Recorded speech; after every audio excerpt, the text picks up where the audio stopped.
এ এটা হলো মোস্তফা, কিন্তু তখন শিকড় খায় বেচারায়।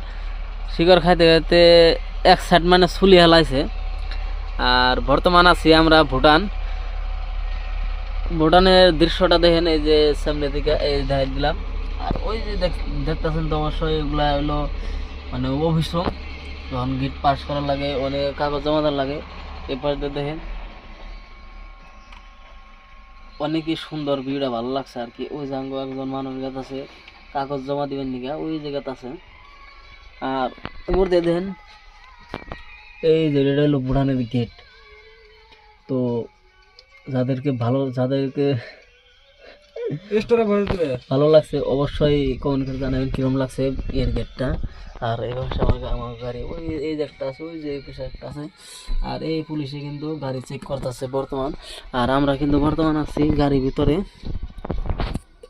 বর্তমান হলো আমি যাবো, অবশ্যই ভিডিওটা শেয়ার করে